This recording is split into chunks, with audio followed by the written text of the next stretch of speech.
వారాహి నవరాత్రుల సందర్భంగా 150 మంది ఋత్వికులతో సహస్ర చండీ మహాయాగం సంప్రదించండి. నమస్తే, వెల్కమ్ టు సుమన్ టీవీ. నేను పద్మిని. ప్రస్తుతంతో పాటు సహస్ర చండీ మహాయాగ సంకల్పకర్త వేద పండితులు ప్రసన్న శర్మ గారు ఉన్నారు. మాట్లాడదాం. నమస్కారం అండి. నమస్కారం తల్లి. కేతువుకి సంబంధించిన 3 నక్షత్రాలు ఏవి? అలాగే కేతువు అనుగ్రహం ఉంటే గనక జీవితంలో ఎటువంటి అభివృద్ధి ఉంటుంది? చిత్రగ్రహం అని అంటూ ఉంటారు కదా, విచిత్రంగా ఫలితాలు ఇస్తాడు కేతువు అని అంటూ ఉంటారు. అంటే రెండూ కూడా చెప్తూ ఉంటారండి. మోక్షం ఇచ్చిన ఆయనే, వైరాగ్యం ఇచ్చిన ఆయనే, లేకపోతే అదిలో ఏమొద్దుపా అని నాస్తికుడిగా మారాలన్నా ఆయనే అని చెప్తుంటాడు. ఇక్కడే కనబడుతుంది ఎంత విచిత్రంగా ఫలితాలు ఇస్తాడు. సరే, ఇప్పుడు మీరు సహస్ర చండీ మహాయాగాన్ని నిర్వహిస్తున్నారు. ఇటువంటి ఇంత స్పిరిచువల్గా ముందుకు వెళ్ళడం, ఆధ్యాత్మిక అంటే నా ఉద్దేశం ఇది మళ్ళీ మార్కెటైజ్ చేయడం మీ ఉద్దేశం కాదు, దీని నుంచి కమర్షియల్గా ఏదో చేయాలనేది కూడా మీ ఉద్దేశం కాదు. ఇంత ధార్మికంగా వెళ్ళాలి అన్నా కూడా మళ్ళీ ఇచ్చేది ఆ కేతువే కాబట్టి చెప్పండి, మరి కేతు అనుగ్రహం మేము పొందాలి, ఇంతకీ ఈ 3 నక్షత్రాలు ఏవి, ఏం చేయాలి? ఈ కేతు నక్షత్రాలు వచ్చేసరికి మఖ, మూల, తిరిగి అశ్విని, లేదా మొదటి నుంచి వస్తే అశ్విని, మఖ, మూల వస్తాయి. అయితే ఈ ఉండేటువంటి కేతువుని గ్రహం కన్నా కూడా కేతు గణము అనడం మంచిది తల్లి. ఎందుకంటే ఉండేటువంటి రాహుకేతువులు ఉండేటువంటి ఒకటే, దాంట్లోంచి శిరచ్ఛేదన జరిగిన తర్వాత అమృతం కోసం జగన్మోహిని అవతారంలో విష్ణువు శిరచ్ఛేదం చేసిన తర్వాత అయినటువంటిది ఒకటి రాహు, రెండవది కేతు. అందరికీ తెలుసున్న కథే ఇది. అయితే ఈ కేతు గణము విశేషమైన జ్ఞానానికి ప్రతీక. ఈ కేతు గణం వారు ఏమిస్తారంటే జ్ఞానాన్ని ఇస్తారు. అది మంచా చెడా అనేది పక్కన పెట్టుకుంటే ధార్మికము, భగవంతుని తెలుసుకోవడము, ఇటువంటివన్నీ కూడా కేతు ఉచ్చిలో ఉన్నట్లయితే చాలా విశేష ఫలితాన్ని ఇస్తారు. ఒక మనిషి భగవంతుని చేరుకోవడానికి ఎన్ని మార్గాలు ఉంటాయో అన్ని మార్గాల్లో కూడా ప్రయాణింపచేసేటువంటి ఇది కేతువుకి ఒకవైపు ఉండేటువంటి కోణం. రెండో వైపు ఉండేటువంటి కోణం కేతు అంటే లిటికేషన్ అండి. కేతు ఉన్న చోట ఖచ్చితంగా లిటికేషన్ ఉంటుంది. ఏది మడత లేకుండా ఏది సరిగ్గా మాట్లాడరు. ప్రతి దాంట్లో మనం ఒక 10 అర్థాలను వెతుక్కుంటూ ఉండొచ్చు. 1 కాదు 2 కాదు 10 అర్థాలను వెతకచ్చు. ఒక మాట కేతు నక్షత్రం వారు మాట్లాడారంటే అంత లిటిగేషన్ ఉంటుందండి. అయితే ఇందులో మూలా నక్షత్రం ఉంది. మూలా నక్షత్రం అమ్మవారి నక్షత్రం. వీరికి కొన్ని అతీతమైనటువంటి జ్ఞానాలు ఉంటూ ఉంటాయి. ఏదో గాల్లో కల్పించేటువంటి ఆత్మలని, ఇంకోటని, ప్రేతాలని కనిపిస్తూ ఉంటాయి.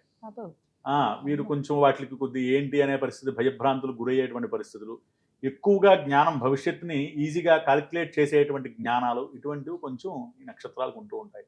అయితే నక్షత్రాలు మంచివే.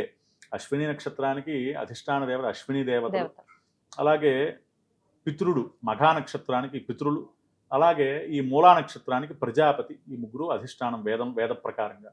ఈ ఉండేటువంటి నక్షత్రాలు ఎప్పుడూ కూడా మంచి ఆధారిత చాలా విషయాల్లో చాలా ఉత్కృష్టంగా ఆలోచనలు ఉంటూ ఉంటాయి. ఇటువంటి వాటిల్లోంచి ఈ యొక్క కేతుగణం అంటే జ్ఞానాన్ని ప్రసాదించేటువంటి వారు ఎప్పుడు ఎవరిని ఆరాధన చేయాలి? ఈయన వర్ణమే చిత్రవర్ణం, అంటే మల్టిపుల్ డిజైన్స్ లో ఉండేటువంటి వర్ణం. ఈయన చాలా విశేషమైనటువంటి పంచలోహాలకి అధిపతి. ఈయన పంచలోహాలు కలిపినటువంటి మిశ్రమానికి అధిపతి. ఈయన లోహం తీసుకున్నట్లయితే, అలాగే ధాన్యాన్ని తీసుకున్నట్లయితే ఉలవలు, కులుబ్ధము అంటారు దాన్ని. సో దీనికి అధిపతి ఈయన. సో ఇటువంటి కేతువు ఎప్పుడైనా మనకి సరైన స్థానంలో లేకపోతే వారిచ్చేటువంటి ఫలితాలు ఎలా ఉంటాయి అంటే ఏమీ అర్థం కాదు. అన్నీ మనకే తెలుసు అనుకుంటాం, కానీ మనకి ఏం అర్థం కాదు.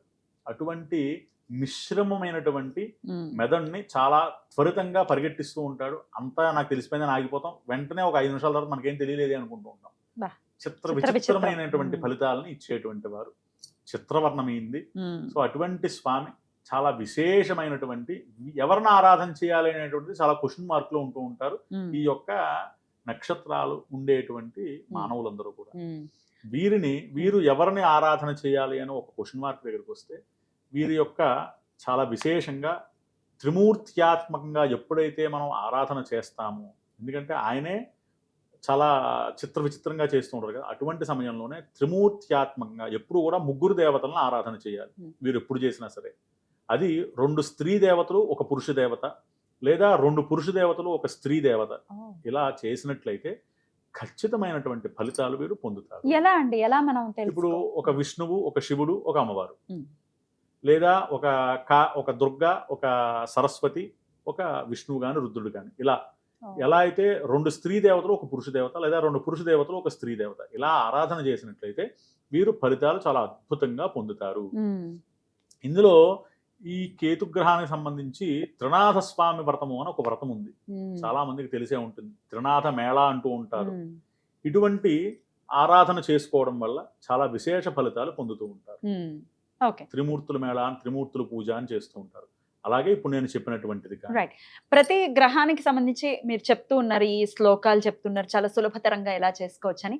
మరి కేతు గ్రహానికి సంబంధించి కూడా ఏదైనా ఒక్క నామం? కేతు గ్రహానికి సంబంధించినటువంటిది చాలా విశేషమైనటువంటి శివుడి రూపంలో ఉండేటువంటి వీరభద్రుని గనక ఆరాధన చేసినట్లయితే, వీరభద్ర ఆరాధన వల్ల వీరికి చాలా అద్భుతమైనటువంటి జ్ఞానాన్ని ప్రసాదిస్తూ ఉంటుంది.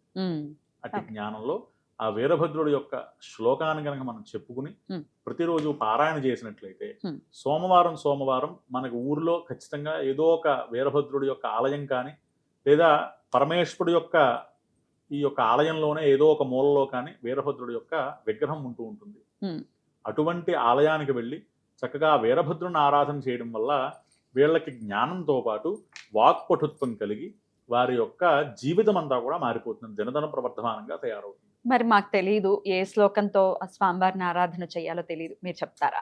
ఈ యొక్క వీరభద్రుడు యొక్క చాలా విశేషమైనటువంటి శ్లోకం, దక్షశిరో విఖండినే దక్షయజ్ఞ వినాశినే దక్షగర్వ విమర్దినే వీరభద్రాయతే నమో నమః రుద్ర జటోద్భవాయ చ సర్వశక్తి స్వరూపిణే భయానకాయ ఘోరాయ వీరభద్రాయతే నమో నమః. ఈ 2 శ్లోకాలని గనక ప్రతిరోజు కూడా పారాయణ చేయగలిగితేనండి చాలా విశేషమైనటువంటి ఈ కేతుగ్రహం వారికి ఉండేటువంటి స్వతహాగా కొంత చిన్న ఇగో ప్రాబ్లమ్స్ ఉంటూ ఉంటాయి వీళ్ళకి. అటువంటివి నివారణ అయ్యి చక్కనైన జ్ఞానాన్ని ప్రసాదించి వీరు అనుభవించేటువంటి బాధలు ఏవైతే ఉంటాయో వీరికి అతి త్వరగా కొంచెం ఈ భూతగణాల నుంచి కానీ, లేదా ప్రయోగ బాధల నుంచి కానీ, ఇటువంటి వాటికి నరదృష్టికి కానీ బాగా అట్రాక్ట్ అయిపోతూ ఉంటారు. ఈ గ్రహాలకి, ఈ నక్షత్రాలకి అవి అట్రాక్ట్ అవుతూ ఉంటాయి.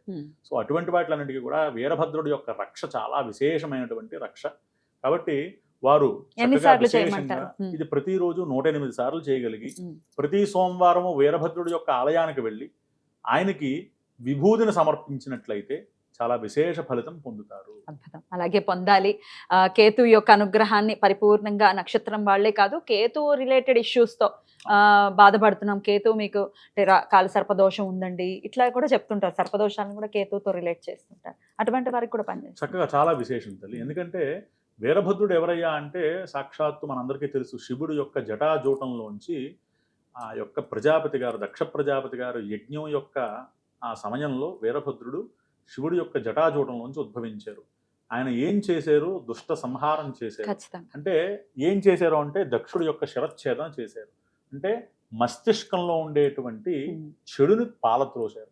అలాగే మనకు కూడా వీరభద్రుడి యొక్క అనుగ్రహం వలన వంశానుగతంగా ఉండేటువంటి మీరు చెప్పినటువంటి కాలసర్పదోషాలు, కేతు యొక్క బాధలు, వంశానుగతంగా ఉండే కొన్ని శాపాలని వీరభద్రుడు ఖండిస్తాడు ఖచ్చితంగా అని శాస్త్రవచనం తల్లి. చాలా అద్భుతంగా వివరించారండి. జూలై 15వ తారీఖు నుంచి వైభవోపేతంగా, అంగరంగ వైభవంగా ఈ వారాహి నవరాత్రుల సందర్భంగా సహస్రచండీ మహాయాగాన్ని నిర్వహిస్తున్నారు ప్రసన్న శర్మ గారు.